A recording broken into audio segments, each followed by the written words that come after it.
Aqui é o Fábio Teodoro e trazendo mais uma vez uma palavra para mim e para a sua vida. E o tema de hoje é Deus existe. Meu querido, muitas pessoas dizem que acreditam em Deus. Porém, olha que interessante, hein? Isso aconteceu comigo. Lá em Hebreus 11 diz: aqueles que creem em Deus precisam acreditar que Ele é galardoador. Eu troco a palavra por premiador. É a mesma coisa. Daqueles que o buscam. Preste atenção. Você crer a Deus e buscar a Deus, você terá prêmios. Você terá prêmios na terra e um prêmio futuro, que é o melhor prêmio, que é o céu. É a eternidade com Jesus. Mas preste atenção. O texto nos dá a entender que existem pessoas que buscam a Deus sem acreditar nele. Olha que loucura. Por exemplo, até um ateu, na hora da morte: Senhor, se o Senhor existe, me mostra que o Senhor existe. Um avião está caindo: Senhor, se o Senhor existe, dá um sinal agora. Deus vai dar um sinal, mas daqui a 3 meses ele já não acredita mais em Deus. Por quê? Porque é possível você ir até Deus sem acreditar que Ele existe. E eu quero te falar de mim. Eu, por exemplo, quando eu estava na faculdade, eu tive uma relativização da minha fé. Eu relativizei a minha fé. Como? Eu tive uma matéria em Sociologia, me formei em História, tá? Tive uma matéria de Sociologia que era chamada de Relativismo Cultural. E ali falava sobre como que as culturas são diferentes. E aí foi legal porque eu comecei a fazer um monte de reflexão, fiz muita reflexão. E eu comecei a entender que Deus, ele se relacionava diferente na Índia. Muita gente acredita nisso, né? Muita gente. Por quê? Porque eu sei que é isso, eu acreditei nisso. Então, as pessoas às vezes julgam, né, o pensamento do outro sem saber o que o outro passou, o que o outro viveu, o que o outro leu, o que o outro construiu. Porém, hoje, depois de ter passado por isso tudo, eu posso te apresentar uma outra revelação.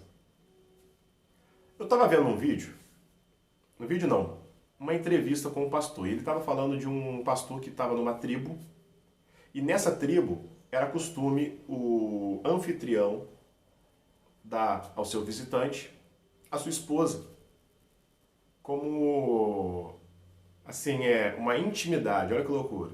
Ele dava a esposa para ter relações com esse visitante, como uma espécie de amizade.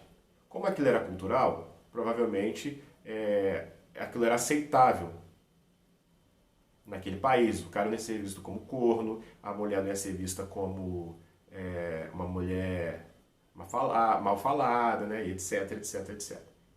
E aí o que esse homem fez, esse pastor missionário? Ele foi para o quarto com a mulher, mas ele confessou a ela a sua fé, lá no quarto, explicou para ela, e cada um dormiu no canto, e vida que segue. Por quê? Porque aquele homem entendia que dentro daquela cultura ele não podia fazer aquela desfeita. Então, essa ideia do relativismo cultural, ela não é uma ideia maléfica, ela é uma ideia interessante. Hoje, por exemplo, nas igrejas africanas, os cultos são completamente diferentes dos cultos feitos aqui no Brasil. E se você for talvez à Europa, o culto também vai ser diferente. Por quê? Porque cada povo tem o seu jeito. Porém, isso na época da faculdade, como a minha fé era uma fé muito simples, eu gosto de brincar daquele filme O Alto da Compadecida, em que um dos personagens falava: não sei, só sei que foi assim. E assim é a fé de muita gente. O cara não sabe o porquê, ele só sabe que é assim. E aí quando um dia ele chega, por exemplo, como aconteceu comigo, fui para uma turma de mestrado numa universidade pública, onde os professores são capacitados. O pessoal fala mal das universidades públicas, mas olha, eu falo para todo mundo: ser cientista no Brasil, ou seja, o cara tem um mestrado, tem um doutorado, meu amigo, lá fora a galera faz assim, mas aqui no Brasil, para você poder entrar numa universidade pública, meu amigo, você tem que ser bom, e para você sair dela tem que ser melhor ainda. Você tem que ser bom para entrar e melhor para sair. E, cara, a gente tem uma cultura aqui no Brasil, no meio evangélico, de achar que o judeu é um povo santo, que todo judeu crê em Deus, só não crê em Jesus. Cara, eu li judeus ateus que embaralharam toda a minha fé. Eu tive a ponto de me tornar um ateu. Os caras trazem argumentos fortes. E aí eu quero entrar numa coisa legal com você. Por quê? Porque a discussão se Deus existe ou não existe, ela é filosófica, porque a ciência ela não tem a capacidade de comprovar a existência de Deus. Por exemplo, vou provar a existência de Deus cientificamente. Não dá. Quero provar que Deus existe, que Deus não existe cientificamente, ou seja, quero provar o contrário, também não dá. Por isso que entre ateus e as pessoas com fé, existem os agnósticos, que são aqueles que, quando a pessoa fala para você, eu sou agnóstico, quer dizer que ela não crê que a ciência pode provar e nem que a ciência pode dizer também que Deus não existe. Olha que interessante. O ateu já é o cara que nega a existência de Deus. Tá? O ateu nega. Porém, nesse período, eu tive a oportunidade de conhecer isso pela internet. Olha só como é que a internet é interessante e como que a internet hoje pode salvar pessoas. Eu conheci um pastor chamado Augustus Nicodemos Lopes. E ouvindo seus sermões, me fizeram muito bem. Inclusive, a ideia histórica de Jesus. Olha que interessante, eu como um historiador, fazendo uma disciplina de mestrado que batia de frente com a fé, eu não consegui buscar o outro lado. Então vamos lá. Olha que interessante. Primeiro, a existência de Deus para o cristão, aí como eu disse para você, não tem como você provar através da ciência, mas filosoficamente falando, e a história, ela nos apresenta dados em que nós podemos basear a fé de que Deus existe. Então vamos lá. Primeira base, o nascimento de Jesus. O nosso calendário é dividido em antes e depois de Cristo, certo? Certo. Então isso é uma evidência histórica de que Deus mandou o seu filho. Aí você pode questionar se ele é Messias, se ele não é Messias. Mas que ele veio, ele veio. Segundo, a morte. E terceiro, a ressurreição. Por que a ressurreição e a morte? E por que não os dois juntos? Porque um grande judeu, e esse camarada realmente existiu, chamado Gamaliel, a família dele era uma família rabínica muito histórica, famosa. Esse Gamaliel ele disse uma coisa interessante. Se essa obra for de homens, ela vai morrer. Mas se ela for de Deus, vocês vão estar lutando contra Deus. Isso foi a dica do Gamaliel para os religiosos que perseguiam os discípulos de Jesus. E ele cita Judas e Teudas, dois personagens históricos que tiveram discípulos como Jesus, tiveram seguidores como Jesus, porém quando eles morreram, os seus seguidores foram embora. Então, quando os discípulos continuam seguindo aquela fé, mesmo depois de Jesus ter morrido, é uma prova para nós de que aquele Jesus histórico, mas também religioso, era verdadeiro. Segundo, as canções feitas na época. Terceiro, as religiões que tentaram se apossar do cristianismo. Olha que loucura! Houve um hibridismo, ou seja, uma união. Igual hoje. Hoje não tem gente que é católico e espírita ao mesmo tempo? Acredita nos dois? Então, essa mistura que ocorreu principalmente aqui no Brasil, ela também ocorreu, por exemplo, na Ásia e alguns outros lugares onde os apóstolos pregavam. E, inclusive, muitas das cartas do apóstolo Paulo, elas foram escritas por conta disso, para combater essas loucuras que estavam acontecendo, os ensinamentos errados. Ou seja, ele chegava, dava os ensinamentos certos, aí as coisas começavam a descambar nas igrejas e o apóstolo Paulo escrevia para elas. Inclusive, as cartas do apóstolo Paulo, elas vêm primeiro do que os evangelhos. Os evangelhos vão sendo escritos depois, por quê? Para que as informações de Jesus não morressem. Para que elas não morressem e para que aqueles povos longínquos soubessem sobre Cristo, foi escrito. Então, Mateus, por exemplo, alguns acreditam que Mateus escreve diretamente para os judeus. Alguns acreditam que João escreve universalmente, ou seja, para todas as pessoas.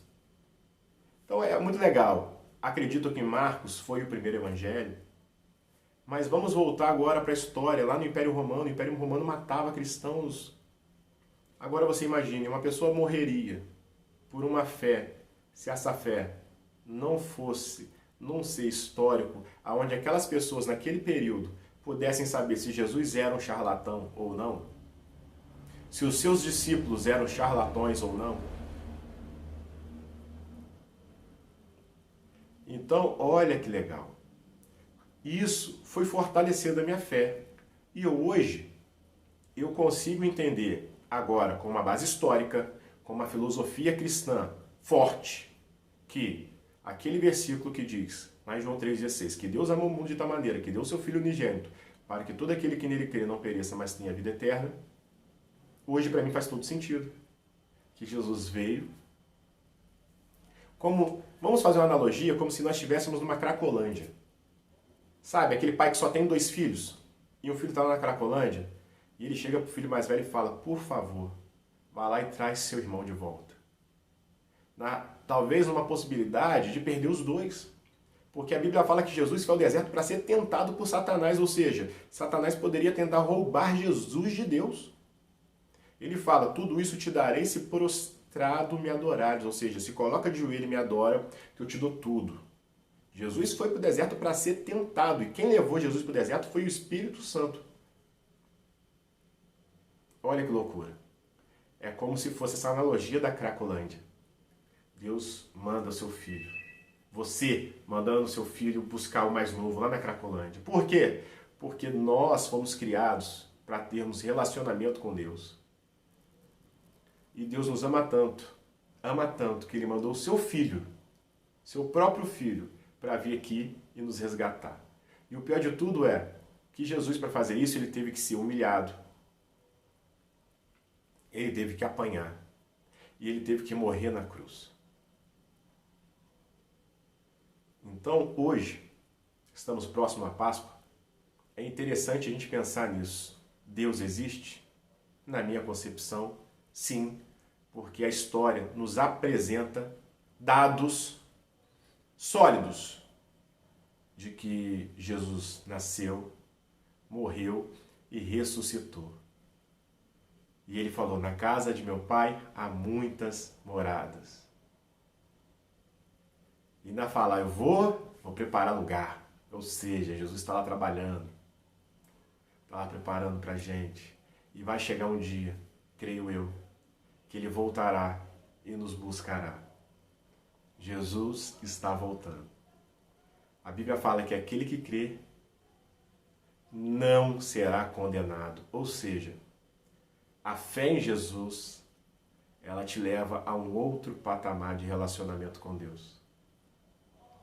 Ok? Compartilhe o vídeo, dê o seu joinha e que Deus abençoe você e sua família nesse período horroroso de coronavírus. Que assim como eu, que tive a minha fé abalada, mas que depois o próprio Deus usou as suas ferramentas para poder fortalecer a minha fé, que esse vídeo venha fortalecer a sua fé. E se você conhece alguém que tem dúvidas sobre a existência de Deus, mande esse vídeo para essa pessoa. Marque ela. Valeu? Fique com Deus, um abraço, tamo junto.